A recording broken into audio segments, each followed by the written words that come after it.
Hey guys, Striker, back with another commentary. I wanted to do something a little bit different this time, so I don't want to spoil anything, but there's some surprises in this.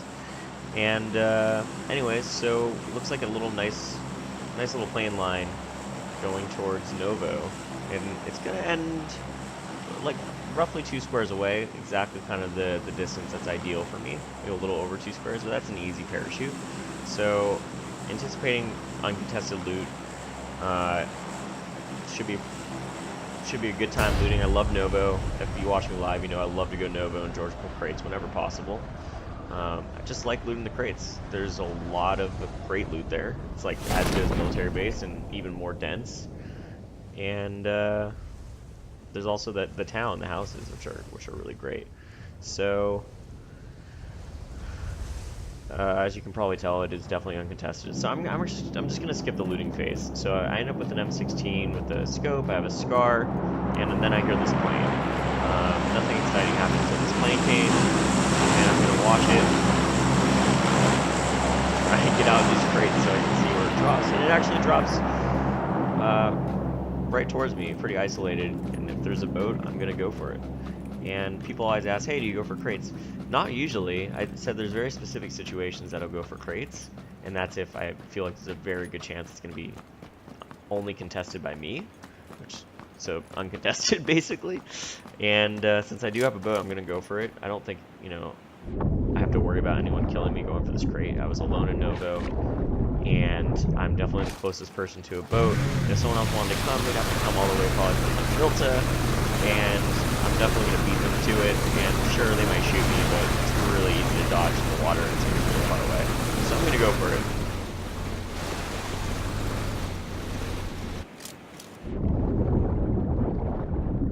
So I'm waiting for this to drop. I don't want it to fall on my head. I'm in the water just in case. There it is. Alright, so we got Millie Vest, ghillie suit, and an M24. So as you know, I don't usually snipe. I do love to snipe. It's just, it gets pretty hard in these higher ranked games. People don't stand still as much. Not to say they don't. There's definitely moments, but people can definitely hit their shots. I'm going to skip the looting phase again. It was just more and more looting. I looted in the blue so long because I had so many meds. So instead of just like fast forwarding, which I know can be jarring to the eyes, I'm just going to jump cut it. And I'm waiting for the blue. I'm going to heal up inside the blue. And I switched cars because it was already half gas. I wanted to see if this one had more gas. It does.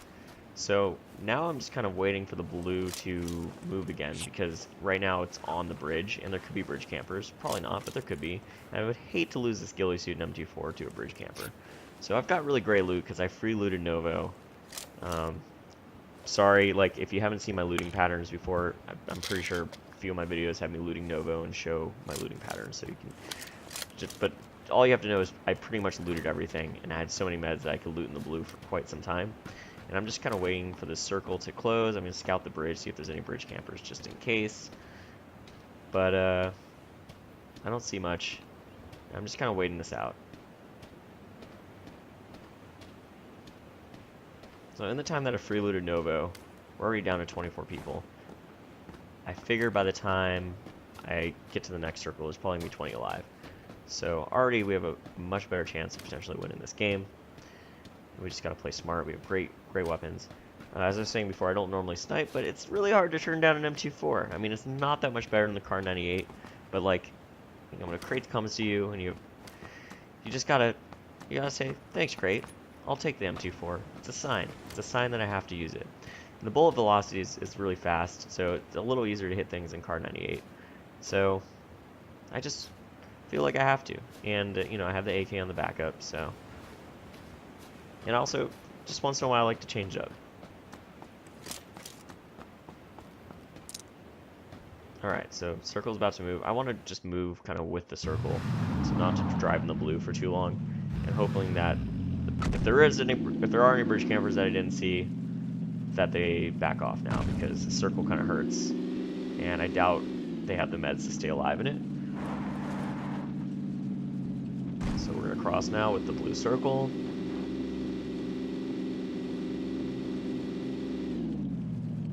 try a little maneuver here to avoid hitting the blue. I screwed up, but luckily recovered. And I still have my boost going, so we're all good. So when I drive in, I want to be careful to avoid the road where houses are kind of overlooking the road. So I decided to take the beach. It's the safest place over here. I don't think many people are just going to be on foot by the beach. And I don't want to drive on the road near those houses right there, so I cut over.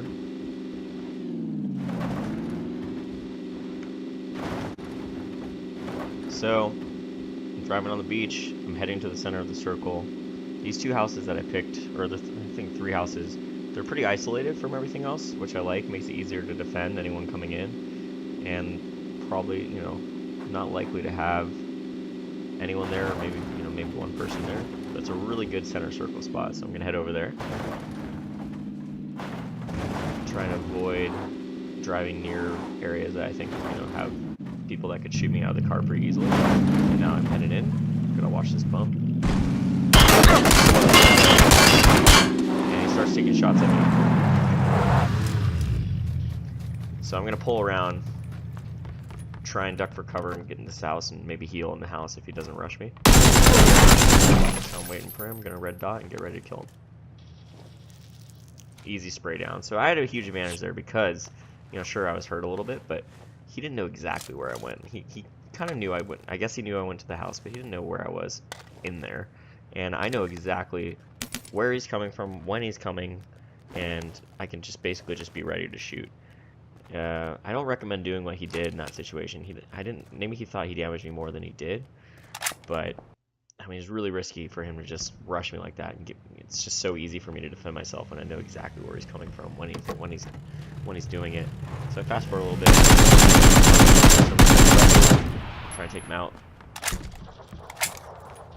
So I missed my early spray, but he must have been low because I took him out pretty quickly once I recovered. And nothing really interesting happens. I'm fast forwarding. I'm just scouting to see if I see anyone. I don't see anything. Shots being fired all around me, but pretty far away. And I hear a bike coming. So I'm waiting to see if it comes towards this direction. I hear it going the other direction. I'm gonna take a peek. I need to get a better angle, so I'm going upstairs to take a peek. I hear him getting shot, and I think he probably just died right there. So that's my best guess. I'm trying to see if I can see who shot him, but I don't have an angle. So I'm still scanning, see if I can see anyone, get information. I know I have a ghillie suit, and it seems silly to go inside with a ghillie suit, but I still think there's better cover inside, and you never know if someone's going to spot you in a bush or in grass. I'm taking shots at this guy at the Harry Potter, and unfortunately I only hit him once in the back. So I'm just looking around till I hear something. I don't see anything. So I spot the guy. I'm gonna shoot the guy shooting him, and then that guy below him is gonna take him out for me. Now I'm focused on the guy below, and really lucky that I shot that guy just in time. Looks like my level 3 helm saved me. So that all happened really, really fast. But basically, I decided to shoot the guy that was not moving, and as soon as I hit him in the face, he had a level 3 helmet. I knew the best thing for me to do was to try and focus on the guy below him, because the guy up top was really low. I figured it's very possible he could go down to the guy that he was fighting, which is exactly what happened. And I was able to get the guy below him just in time. Kudos to him, though. He turned around and almost killed me, like, really fast. Really, really fast. So I spot a guy in the 0 to 200. Race him and just try and aim a little ahead of him. And hit probably one of the best shots I've hit with an M24 ever. So I'm just kidding. I hit shots like that all the time. So now I'm scanning, looking for that guy. There, I see him. I hit him in the face. That was about 200 meters. It definitely was a headshot, but he's wearing a level 3 helm. It's not enough to kill a level 3 helm. It would be if it was an AUM, and he did the smart thing and went prone right below the hill. And he knows he's exposed if he goes a little higher, so you can see his healing animation. But he's not coming up. I saw him switch guns, and he gets up, and I'm ready to shoot, but someone else kills him first. I took my time there because I just really wanted to make sure I got a kill shot, but that's fine. He did. So I am getting ready to move. There's 12 seconds left. The circle's pretty far ahead, and I just kind of want to use this ridge cover that's in front of me to move up. So I'm going to walk with the blue, leave the blue behind me as my, basically the wall in my back, and head towards those shots. And I figure since there's people fighting, I hear 3 different people fighting. Hopefully no one's directly to my right. And I see another last guy in the Harry Potter. I should have had a faster reaction there. Might have been able to kill him. So now I'm just waiting for this guy to come out of this Harry Potter. And that, I think that accounts for all 3 left, shots wise. Like I heard 2 different people firing, and then the Harry Potter guy was spotted by me. So I'm not super worried about anyone being to my right or left.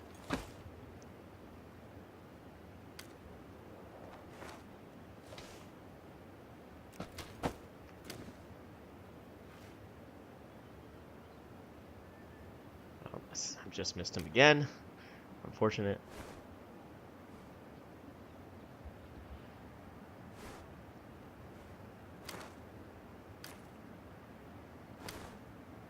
Just double checking. It hurt to look around.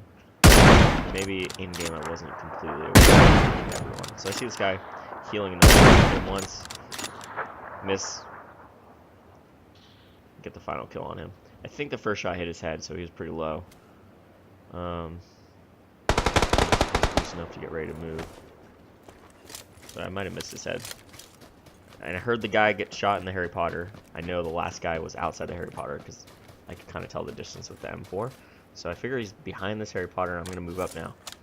The circle's going to move anyway, so I'm just going to get a wider angle, see if I can spot him. So I figure he's, like, I'm pretty sure he's behind this Harry Potter at this point, but I'm always second guessing myself. So I'm going as wide as I can to see if I can peek around it. At this point I'm getting to close quarters, so I figure I want to probably switch guns soon.